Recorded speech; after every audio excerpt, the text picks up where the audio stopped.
Hello YouTube! Aujourd'hui on va parler comment soigner une plaie. Votre furet s'est coupé ou en lui coupant les griffes vous avez coupé trop court et vous l'avez fait saigner, vous avez touché le nerf. Donc on va voir ensemble qu'est-ce que vous pouvez faire. Moi j'utilise 3 produits. Alors quand c'est par exemple une griffure qui peut avoir... par exemple moi Gizmo ça arrive quand je joue avec le chat, bah, le chat lui griffe le dos ou tout ça. Je vais utiliser de la bétadine tout simplement. Quand la plaie n'est pas trop ouverte ou quoi. Donc je prends un coton-tige, j'en badigeonne, en fait je verse directement sur la plaie et avec le coton-tige j'étale bien et j'essaie de bien faire pénétrer la bétadine. Donc ça coûte que dalle en format 10, ça coûte 1,87 €, donc 2 €. Et ça fait une plombe que je l'ai. Donc voilà. Ensuite, vous pouvez faire, j'ai une pommade et bon moi c'est ma mère qui me l'a eu, mais je sais pas si vous pouvez l'avoir sans ordonnance, donc ça sera à demander. Ça s'appelle de l'auréomycine. Voilà. Et en fait, qu'est-ce que c'est l'auréomycine? C'est une pommade qui va, on va dire, accélérer la cicatrisation. Donc par exemple, l'autre fois, mon copain s'est explosé la tête sur... en fait, il s'est relevé, il était baissé comme ça, il s'est relevé et puis il s'est explosé la tête sur l'étagère. Il était vachement ouvert et tout ça. Et moi je voulais carrément l'emmener à l'hôpital pour le faire recoudre, mais il a pas voulu.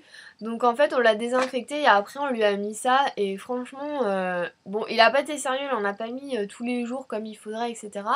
Mais il en a mis je crois 1 ou 2 fois et la plaie s'est trop bien refermée. Et on voit que ça commence bien à cicatriser. Donc vous pouvez mettre ça...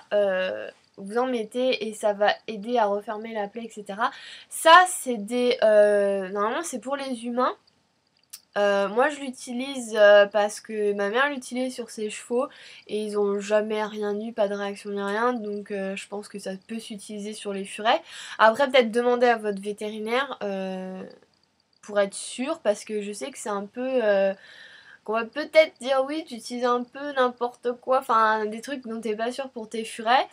Mais bon, vu que ma mère l'utilise pour ses chevaux, je vois pas pourquoi ça marcherait pas pour les furets.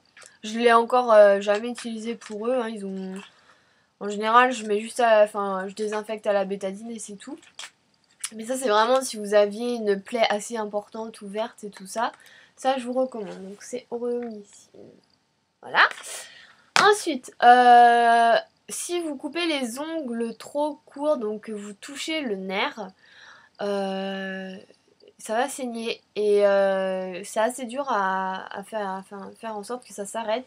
Donc moi ce que je vous conseille d'utiliser c'est tout simplement de l'eau oxygénée, parce qu'en fait l'eau oxygénée ça va stopper net le saignement, ça va recouvrir la plaie et voilà. Et puis après une fois que vous avez fait ça, bah justement vous pouvez mettre de l'auréomycine et normalement tout devrait bien aller. Moi ça m'est jamais arrivé parce que j'ai jamais coupé court les ongles, hein. Je fais toujours attention de m'arrêter avant. J'essaierai de vous mettre une photo où est-ce qu'il faut s'arrêter quand vous coupez l'ongle de votre furet, pour vous aider. Donc j'espère que cette vidéo vous aura également plu, que ça vous aura aidé, et puis bah je vous dis à très vite. Ciao.